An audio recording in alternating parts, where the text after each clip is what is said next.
So the question I really had concerning the agreement, we've all had an opportunity to look at it. We've looked at it in appropriations, and I just had a couple comments on this process. Just time is flying, so I'm going to say a couple weeks ago. It may have been longer than that. We voted in March an agreement that included excuse me, service, maintenance, repair, delivery, cleaning, and cooking at hospitals, campuses, airports, roads, bridges, and parks across the state. It was a bargaining agreement that we passed 30-2 out of this circle here, which provided an increase for particular union employees as part of an NP2 bargaining unit. And many of us supported that because these were folks that we felt were like the first line. They were showing up to work every day. They were, on the side of our road, DOT workers, etc. So we did look at that. And I know that there has been bipartisan support on our state police contracts in the past. This contract is a little bit overwhelming and a little bit different, and I have to rise in opposition to this agreement, not because we oppose our state employees, but because this is asking taxpayers, between this and the Yukon agreement, to spend $2 billion very quickly with very little scrutiny. None of us are part of the negotiation team. We're handed the contract, and it is very frustrating for myself and others that these are not looked at individually, that they are all grouped together. So we are looking at 42,000 state employees with one lens. Everybody kind of gets the same thing. There are some nuances within the agreements, but overall, we're looking at it as one huge package. I think you would have a different outcome if we could look at this individually, and we had an opportunity to go through each individual contract and were part of the negotiations, or at least had a seat at the table listening. When I was a mayor, one of the things that I insisted on doing, even though I didn't have any power, was to sit in on the Board of Education negotiations with the teachers union. And it was enlightening, and it was very valuable to be able to go back to get something passed when you had the ins and the outs and you knew exactly how the negotiation went, what was asked, what was given, what was decided upon, and what was negotiated, and ultimately how the agreement came to be. We do not have that luxury here at all. And so I said this agreement covers roughly about 42,000 employees across a wide range of responsibilities and roles. Everything from DCF inspectors to people working for the Department of Energy and Environment. All grouped together, evaluated as a sweeping one package. And I think that's a problem. Different sectors of workforces have different needs, different market pressures, and different staffing challenges. A single up or down vote denies the chamber the ability to evaluate these differences appropriately and responsibly, and we should be voting on major segments separately, not treating them as one sweeping bill.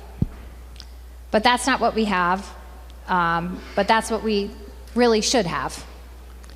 So as I said, the cost to the taxpayer of Connecticut who is funding this is $2 billion, $2 billion with a B, over 4 years. And that's not just a marginal adjustment, that's a major long-term fiscal commitment. And that's why these things are revisited for increases. Every dollar that we commit here is a dollar that cannot be used elsewhere, for nonprofits, for community providers, for services that many of our most vulnerable residents depend on. And there's organizations right outside this building today who need funding, who need critical workforce enhancement. They do far more work with far less resources and far less compensation, and they can stretch a dollar better than we can here under this gold dome. And if we could apply some of the increases that we're seeing here today to those individuals, we would see, I believe, our dollar be stretched much further, much more competitively, and in many times with better outcomes. So Connecticut state employees are already among the best compensated in the country. And I'm not saying that's a bad thing. I just think we need to keep a perspective here. The average salary in the state of Connecticut for a state employee is $101,000 compared to a national average of $87,000. Now, granted, it's more expensive to live in Connecticut. Part of that is the policies that we all pass here, making Connecticut an unaffordable place to live. So that's roughly about 15% higher than the national average. And that makes us the second highest in the nation, only behind California. What a shock. And yet this agreement doesn't just maintain that position, it accelerates that at a very quick pace. With a 2.5% general wage increase plus step increases of about 2%, employees will receive at least 4.5% raises annually, and those raises compound year after year after year. Over time, the results in 9 straight years of increases at or above that level, and more than a 50% total wage increase since 2019. And even as inflation has come down, these increases continue to stack up on top of an already top-tier compensation, stacking up on the second highest compensated workforce in the nation. But this is not about fairness, and this is where we're leading. This is about whether taxpayers of Connecticut that are already stretched to the breaking point with excessive property taxes, with the second, or now maybe it's the first largest electric bills in the nation, with car tax every year, with the cost of living being extraordinarily high. Now we're coming back to that trough and we're asking them to fund this type of salary increase on the second most highly compensated workforce in the nation.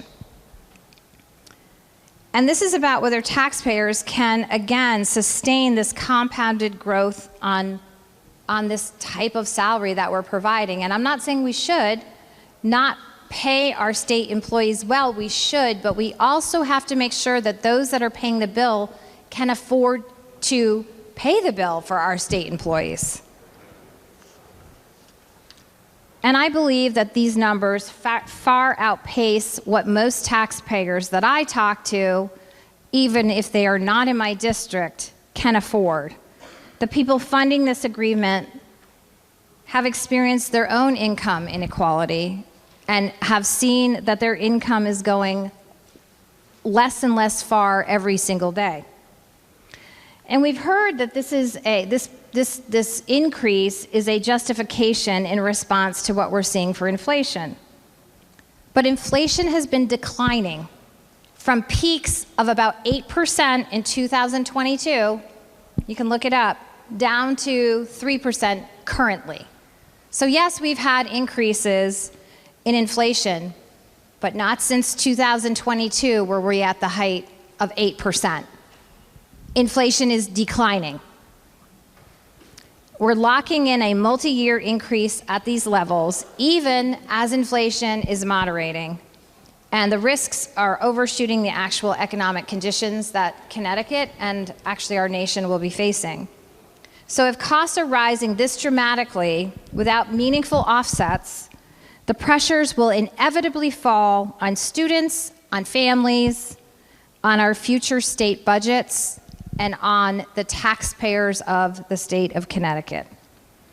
You know, we're told that there is a projected potential healthcare savings of about $21.5 million initially and $31.2 million annually thereafter. But when we measure that against a $2 billion increase agreement, those savings are almost non-existent. They don't fundamentally change anything or the overall fiscal picture. And these additions reinforce the concern that this agreement has grown beyond what is fiscally prudent for the taxpayers and the citizens of Connecticut. And at the end of the day, this is about balance. We all value our state workforce, but we also have a responsibility to taxpayers, to nonprofits, to students, and to future budgets and the future generation of the state of Connecticut.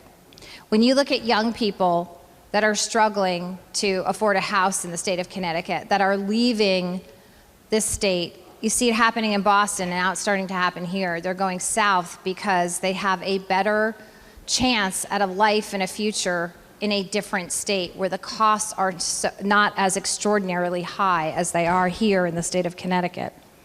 This agreement, in my opinion, asks too much, provides too little structural balance, and limits this legislator's ability to exercise proper oversight. And with that, Madam President, I urge rejection. Thank you.